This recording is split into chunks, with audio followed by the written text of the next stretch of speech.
La honte. Je vous jure, c'est la honte. Salut à tous, ici Reg. Aujourd'hui, j'ai envie de parler du nouveau film de Suzanne Lindon, 16 printemps. Et pourquoi est-ce que j'aurais envie de parler de ce film? Parce qu'au fait, Madame Suzanne Lindon, qui est une jeune femme de 21 ans, donc plus jeune que moi, ça fait toujours bizarre de parler de films réalisés par des gens plus jeunes que moi. Suzanne Lindon a réalisé un film qui s'appelle donc 16 printemps et qui est sorti hier au cinéma. Et ce qui est particulier, c'est que c'est quelqu'un qui n'a jamais fait de film avant. Elle a 21 ans quand même, réalisé et écrire et jouer dans un film à 21 ans, c'est quand même assez impressionnant. Et le diffuser au cinéma, c'est encore plus impressionnant. Et elle est passée sur Quotidien, France Inter, un peu partout. Et on peut se demander que c'est quand même assez bizarre cette couverture médiatique pour un film qui a pas un gros budget. Vraiment, le film a pas dû coûter grand chose. On peut se demander comment ça se fait que cette femme est un peu partout sur des grandes chaînes et des choses comme ça et à 21 ans. Je suis désolé, tu passes à Quotidien, France Inter, des grosses chaînes, grosses radios avec une grosse audience. À 21 ans, c'est impressionnant. Ça, sur le CV, tu notes.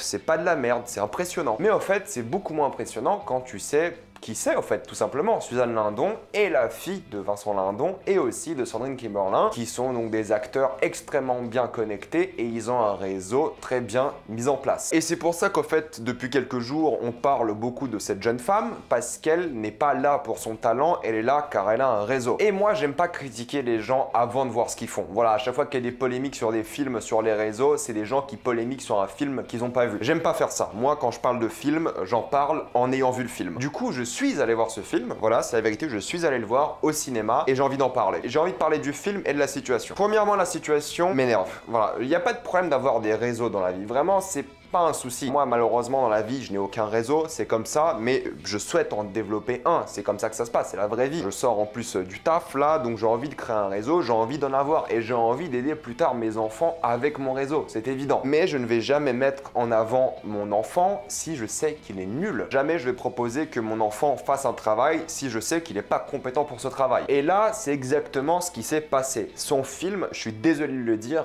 pue la merde. J'en ai vu des films nuls récemment, mais c'est l'un des pires films que j'ai vu de ma vie et ce n'est même pas une exagération. Ça pue la merde et c'est une honte au cinéma français. Si tu tombes sur cette critique, Madame Suzanne Lindon, je pense que tu pourras pleurer dans tes euros, voilà. Qui suis-je après tout qu'un simple critique qui fait des vidéos dans sa chambre, mais au moins j'ai la fierté d'être quelqu'un sans réseau et je me suis fait tout seul. J'ai peut-être pas fait grand chose pour l'instant dans ma vie, voilà, mais j'y travaille, je fais des études et je me donne à fond. Malheureusement, Madame Lindon, vous êtes allé sur Quotidien, vous allez aller sur France Inter sans forcément avoir de talent, car en ayant vu votre film, je suis désolé, hein, le talent n'est pas présent. Je ne dis pas que vous n'allez jamais avoir de talent, mais ce film est le symbole de tout ce qu'on déteste en France. C'est un film de bobo parisienne prétentieux. Il n'y a pas d'autre mot. C'est du mépris de classe limite ce film, c'est hallucinant. Quand tu penses au film français cliché classique, tu penses à ce film-là. Ce qui est frustrant, c'est qu'elle a eu le droit à une énorme audience par son réseau et non pas par son talent. Il y a des dizaines, voire des centaines de gens qui ont énormément de talent de son âge qui n'ont pas cette opportunité. Ça, c'est vraiment frustrant. Parce qu'encore une fois, le réseau, quand le talent est présent, ça me dérange pas. Qu'un grand PDG et son fils qui reprennent la tête de l'entreprise, ça me dérange pas en général parce que cette personne-là a été formée toute sa vie pour reprendre la tête de l'entreprise. Ça se passe comme ça, d'accord, il y a souvent des inégalités, ça permet de garder la fortune dans la même famille. Mais si la personne est compétente, ça me dérange pas, jamais. Mais là, clairement, elle est pas compétente. Il y a des gens de son âge, hein, je suis sûr, qui auraient pu faire un film avec le même budget et beaucoup mieux. Pas le même film, ou même le même film, mais beaucoup mieux. Je suis désolé, ça m'énerve, c'est frustrant, c'est énervant, c'est tout ce qu'on n'aime pas dans le cinéma français, au fait. C'est un mélange de réseaux, un film qui n'aurait jamais existé si c'était quelqu'un d'autre. Si c'était un pauvre qui voulait faire ce film, quelqu'un qui vient d'une famille pas riche comme la sienne, avec pas le même réseau, personne n'aurait voulu faire ce film. Les boîtes de prod qui ont fait ce film, elles l'ont fait parce qu'il y avait le réseau derrière. C'est tout. Pas parce qu'ils se sont dit, ah, c'est un bon film, il faut le produire. Parce que c'est pas un bon film. Comment tu peux lire le scénario de ce film et te dire, on va sortir ça au cinéma? Même sur Netflix, ça serait une honte. Parlons tout de même du film 16 printemps est l'histoire d'une jeune lycéenne de 16 ans qui s'ennuie un peu de sa routine et qui tombe amoureuse d'un homme beaucoup plus âgé de 36 ans et ça va être un peu leur histoire d'amour impossible. Juste le synopsis, c'est typiquement le film cliché de la bobo parisienne. Ensuite, je précise que je vais spoiler car vous savez très bien qu'on en a rien à faire de ce film. Qu'est-ce qui ne va pas dans ce film? Tout ne va pas. Il n'y a rien de bien.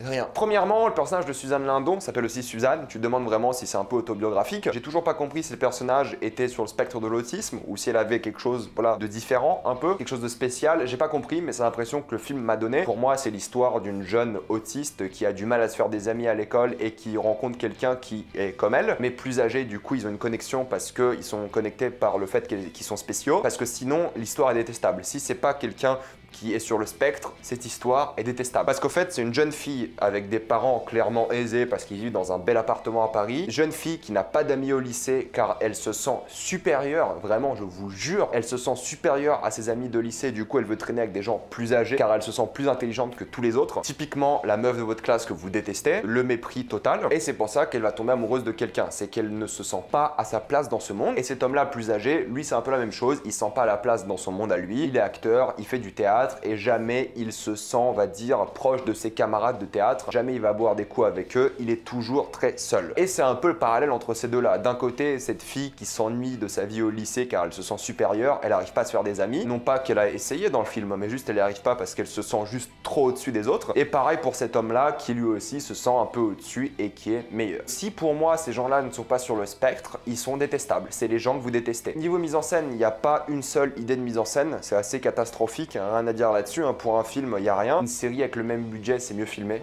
Je vous jure, c'est mieux filmé. Aucune idée, c'est du foutage de gueule. Il y a ces moments en musique, c'est-à-dire que c'est un film normal, entre guillemets, mais il y a ces moments en musique. Donc voilà, on va voir les personnages danser. C'est censé représenter leur amour, leur développement, leur relation. Je pense que ce qui s'est passé, c'est qu'en fait, au lieu d'écrire des dialogues, elle s'est dit, on va les faire danser. C'est mieux. En plus, c'est symbolique parce qu'au fait, au lieu de se parler, ils communiquent par les mouvements, par la danse. C'est ridicule. C'est à mourir de rire. C'est du foutage de gueule. Vu qu'elle sait pas écrire de dialogue, et elle ne sait pas écrire le dialogue, c'est elle qui a écrit le film. Hein. Elle sait pas écrire de dialogue, c'est catastrophique, c'est gênant, c'est horrible. Il y a aucun jeu d'acteur. Il y a aucune alchimie, il y a aucune relation entre les personnages. Elle est dans une famille, tu ressens pas l'amour. Tu ressens pas l'esprit de famille, tu ressens rien. La relation amoureuse, tu ressens pas l'amour, tu ressens rien du tout. Et ils se parlent jamais. En fait, ils dansent. Ils se font des petits trucs, des petites chorégraphies comme ça. C'est un film de bobo, La vie de ma mère, c'est un film de bobo. Et ce qui m'énerve dans ce film-là, c'est que vraiment, ça se voit que c'est un film fait par des gens qui sont déconnectés de la réalité de une, parce que c'est Paris, c'est toujours des gens qui parlent de culture, de théâtre, en mode on est au-dessus des gens, parce que voilà, on écoute de la musique classique, on adore le théâtre, on lit des livres, ça fait très foutage de gueule. Voilà, c'est la vérité, ça c'est clair et net. Et au fait, on est censé comprendre la relation par les chorégraphies. Et le film dure 1h15, Dieu merci, j'ai regardé ma montre à peu près 20 fois, je déconne même pas. Toutes les 3 minutes, j'en pouvais plus, il y avait que scène gênante après scène gênante. Et il y a plein d'articles que j'ai vus, la vie filmé par Suzanne Lindon. La vie de rien du tout. C'est pas la vie ça. C'est censé être un film slice of life où il se passe pas grand chose et il se passe pas grand chose. Et moi j'aime beaucoup ces films slice of life où tu vois vraiment la vie de quelqu'un. Mais souvent c'est des gens intéressants. C'est des gens que tu peux comprendre. Là c'est pas quelqu'un d'intéressant. Il y a rien d'intéressant là. Il y a ce côté malsain en plus parce que bon c'est une adolescente et ils tombent amoureux mais leur amour est impossible. Et le film se finit comme ça. Il y a un moment ils dansent, ensuite ils se revoient et ils se disent adieu mais sans se dire et ça n'a pas de sens. Et tu comprends jamais pourquoi ils se disent adieu. C'est juste que bah c'est un amour impossible et c'est censé être une sorte d'amourette, mais il n'y a jamais rien qui... ça me déprime. Ce qu'elle a essayé de faire, c'est le coup de foudre. Elle a essayé de raconter le coup de foudre de deux personnages, c'est complètement raté. La relation est tout simplement malsaine, et elle a essayé de la rendre mignonne tout le long. C'est raté, c'est ridicule, vraiment, je vous jure, c'est ridicule. Et moi, ce qui me dérange dans ça, c'est l'existence du film de une évidemment, mais qu'on se fait chier quoi, c'est mal rythmé, c'est mal joué, c'est du foutage de gueule. Prenez vraiment l'idée du cliché du film de Bobo et vous l'avez. Il n'y a rien qui va. C'est un film fait pour les riches. Il y a un moment, elle a une soirée, je vous jure, elle a une soirée, elle parle à personne. Et t'as une meuf à côté qui passe un bon moment, qui boit sa bière, qui danse et tout. Et elle lui dit ouais moi j'aime pas la bière, j'aime pas trop les soirées, tout ça. Qu'est-ce que tu fous là, wesh? Casse-toi, personne veut de toi, va-t'en. C'est la meuf chiante à chaque fois, à toutes les soirées. C'est pour ça que la seule excuse pour elle, c'est qu'elle soit sur le spectre. Sinon, elle est détestable. Tu peux pas t'attacher à elle, c'est impossible autrement, c'est juste impossible. Et le pire dans tout ça, c'est que t'as quand même l'impression que c'est autobiographique. Et c'est ça qui m'énerve. T'as juste l'impression que cette meuf-là, et peut-être je suranalyse, hein, peut-être c'est juste mon interprétation du film avec les médias que j'ai vus, la promo de film qu'elle a faite. T'as juste l'impression qu'elle se sent meilleure que tous les autres, cette jeune femme. Je veux pas la juger, hein. Vraiment, là c'est l'hypothèse. Hein. Je suis pas en train de dire qu'elle est comme ça dans la vraie vie, c'est hypothétique, mais c'est l'impression que t'as quand tu regardes le film. T'as l'impression qu'elle est meilleure que tout le monde et qu'elle se reconnaît pas. T'as l'impression qu'elle veut déjà jouer dans la cour des grands sans l'être. Elle a 21 ans, et je sais qu'il y a plein de gens qui sont foutus d'elle parce qu'elle a l'air plus vieille, mais oui, elle a une maturité, et tant mieux en même temps parce qu'elle a dû avoir une bonne éducation avec des parents très riches et des choses comme ça, mais t'as juste l'impression qu'en fait, c'est un film qui est fait pour les riches, fait par les riches pour les riches. et j'ai rarement vu ça. Ce qui est beau avec le cinéma, c'est que oui, c'est fait par des gens qui ont beaucoup d'argent, des choses comme ça en général, hein, mais c'est aussi quelque chose de très populaire, c'est pour tout le monde. Et là, t'as l'impression que c'est peut-être aussi le but du film, hein, c'est de nous montrer la vie d'une bobo parisienne. Si c'est ça, oui, pourquoi pas. Est-ce que c'est détestable ? Totalement. Je vais m'arrêter là.